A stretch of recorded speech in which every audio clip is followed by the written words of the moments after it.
Hello there, I'm Archbishop Coyne, Archbishop of Hartford, Connecticut. And I'm Kelly Henderschedt, the Archdiocesan Director of Faith Formation. And this is Coffee with Archbishop Coyne. And Kelly, you are the premier Happy person to to be here. have an interview with me. So how do you take your coffee? I don't drink coffee. All right, well, forget it then. We're not going to have this conversation because this is coffee. How can we have coffee? Well, I have coffee and all that. I said cocoa is my drink of choice, but I'm just going to have some water this morning. We got to watch your sugar. Yes. Got to watch your sugar. So where do you live now? Tell me about your family. I live out in Marlborough, Okay. which is the far little corner of the Archdiocese. Yeah, it's like the appendix. It's like Yes, just kind of sticks out surrounded there. by Norwich Diocese, I know. but we are part of Hartford. I live there with my husband. Today is actually our 32nd wedding anniversary. Congratulations. And we have 4 young adult children who are transient young adults, as they tell me, so they are spread across the country right now. But I'm hopeful they will make their way back at some point. Well, they say, I'm looking at the numbers now, that this generation of your children move something like 16 to 20 times before they turn 40 over the course of their life. Like you said, they're very transient. Yes, so I'm patiently waiting till they hopefully make their way back in the same time zone. So we're taping this before Thanksgiving.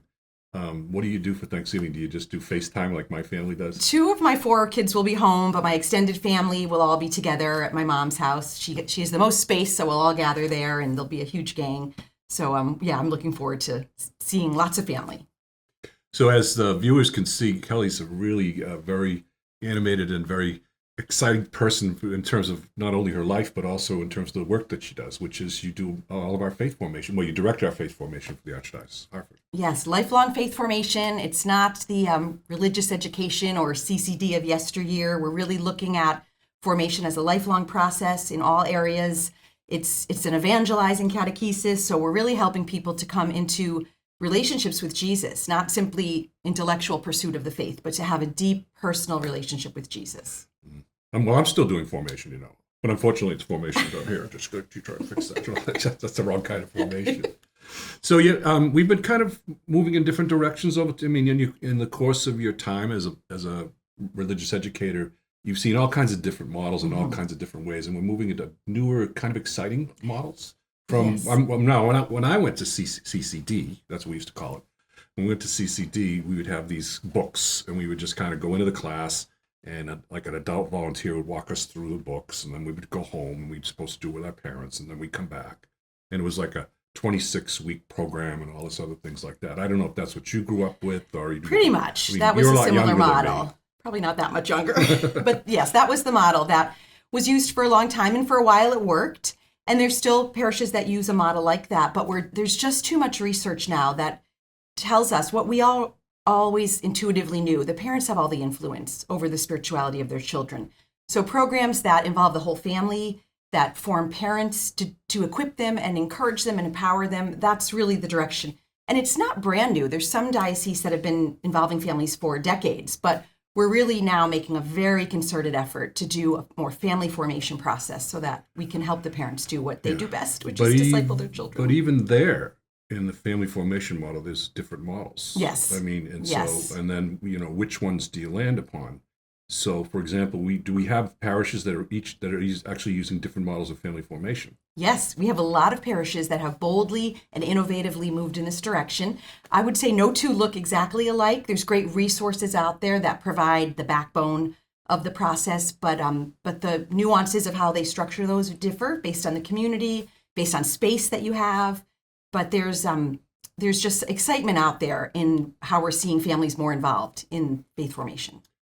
When you get into things where you're involving families, though, the definition of family, the understanding of family is kind of morphed and changed culturally. Yes. I'm not talking about the culture war or something like that, but it's more like the reality that we have a lot more single parents, a lot more children being raised by grandparents.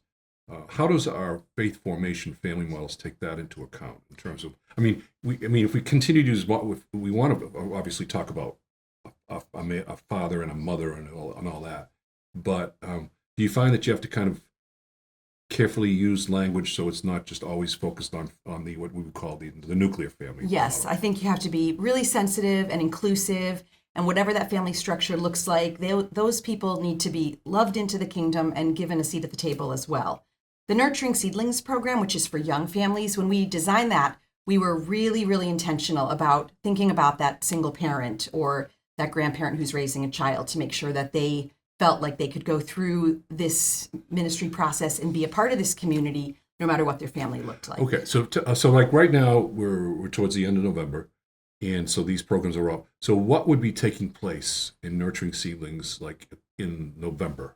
Like you've started it, but what actually goes on? So we just trained up 4 more parishes to join the 6 parishes that we piloted. Mm-hmm. So we're slowly training parishes up to offer this, I don't call it as much a ministry as community for young parents. So hopefully those new parishes that were recently trained will use Christmas as a great promotional opportunity, because we know we see a lot of people at Christmas masses that might not be there regularly. So to invite them into this opportunity to be a part of community with other young parents.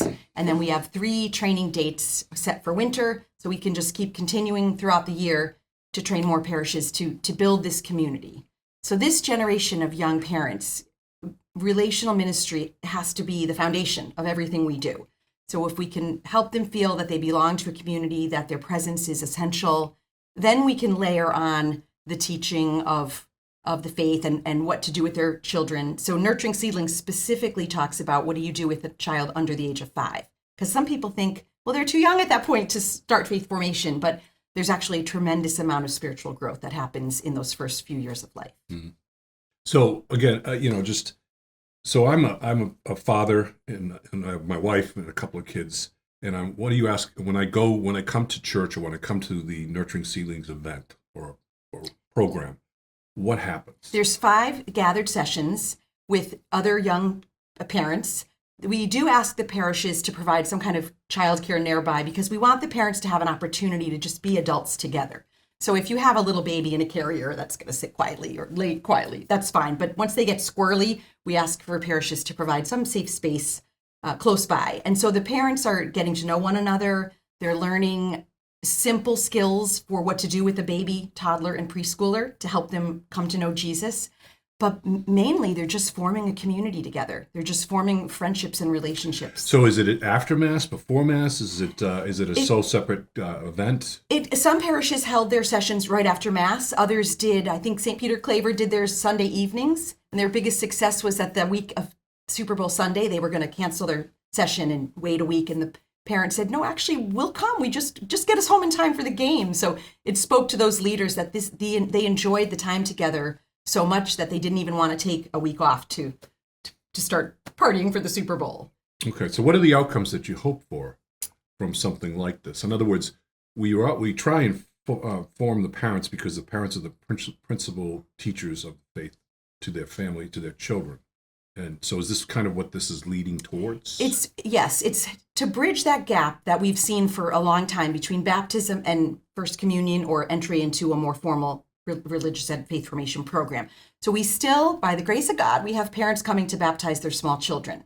And then oftentimes we don't see them for a bit, which I don't blame the parents. I think sometimes we haven't offered opportunities for them to feel included. So we wanted to find something that would bridge that gap. I use this analogy of a highway, that we're all on this kind of super highway heading to Jesus. And we have these beautiful on-ramps that are the sacraments. So marriage preparation is an on-ramp and baptism is an on-ramp. But sadly, we have exit ramps. And I don't think anyone is really, putting on their blinker and saying, I'm out of here and zipping off the next exit ramp. I think they're just drifting off because we as the church communities haven't necessarily, held their hand and said, no, you're sticking with us. So in our office, we're trying to create opportunities, ministry opportunities like Nurturing Seedlings that just roadblock the exit ramp. Like you're not drifting off on our watch. Yeah. And I think part of it too is that COVID really did a lot of damage to our religious ed programs. And in Vermont, there were programs that just shut down.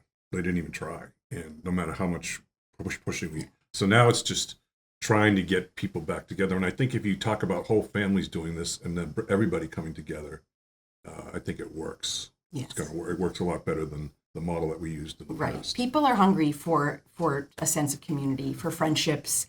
Young families, young parents or young couples that move into new areas, they might not have a way to make friends. Nice. I remember thinking when I first stayed home with my first daughter, I was like the only mom at home with a baby in Marlborough, and there was no other parents for me to be friends with. And so our church was a place where I could meet other young families. Well, thank you, Kelly.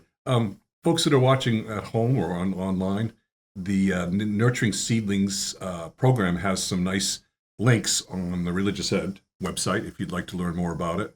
And also, you might learn more about it so as to encourage it happening in your own parishes if it's not happening now. But thank you, Kelly, for joining me. Thanks for having me. My name is Archbishop Coyne, and this has been Coffee with Me. God bless.